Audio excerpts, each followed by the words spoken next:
Sir এই 15জন ছাত্ৰ ছাত্ৰীয়ে পৰীক্ষা কালি যিহেতু দিব নাপালে এইটো এডমিটেই নাহিলে বুলি ক'লে তেওঁলোকে, কিন্তু আজি এডমিট আহিছে বুলি আমি গম পাইছোঁ।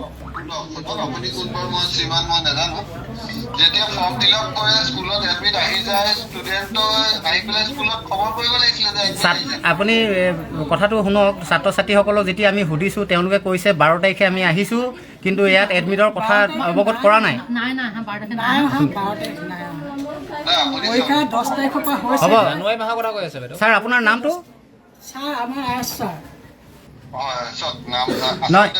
আচলতে কথাটো কি হয়, যেতিয়া ষ্টুডেণ্টৰ এডমিট আহি যায় গ্ৰুপত দি দিয়া হয় যে এডমিট আহিলে লৈ লওক।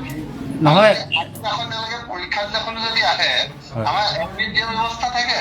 গতিকে ষ্টুডেণ্টে অকণমান খবৰ খাতি যদি কৰিলেহেঁতেন তেতিয়া পালেহেঁতেন এডমিটখন। কালিওতো আহিব পাৰিলে।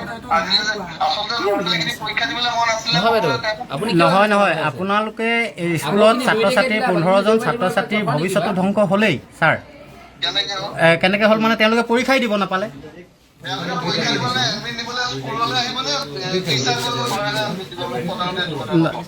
আজি কেনেকৈ ছাৰ এডমিট আহিলে তেওঁলোকৰ?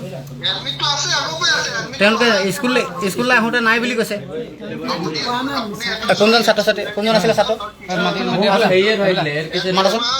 কোনজন আছিলে?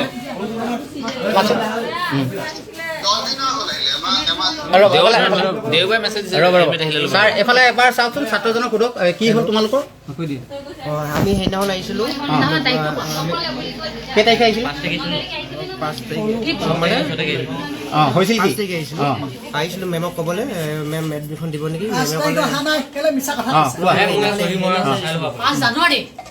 মেমে কেতিয়া আহিছিল? 5 জানুৱাৰী আহিছিল। তাৰপৰা কি ক'লে? এডমিট তোমালোকক এডমিট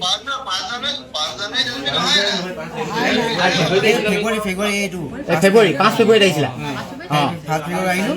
মেমে ক'লে, মেমক মই বহুত ৰিকুৱেষ্ট কৰিলোঁ, মেম এডমিটখন দিব নেকি, মেম এডমিটখন দিব নেকি? মেমে কৈছে দিব নোৱাৰোঁ নহয়, তহঁতৰ পৰীক্ষা এই কি এডমিটে অহা নাই বুলি কৈছে।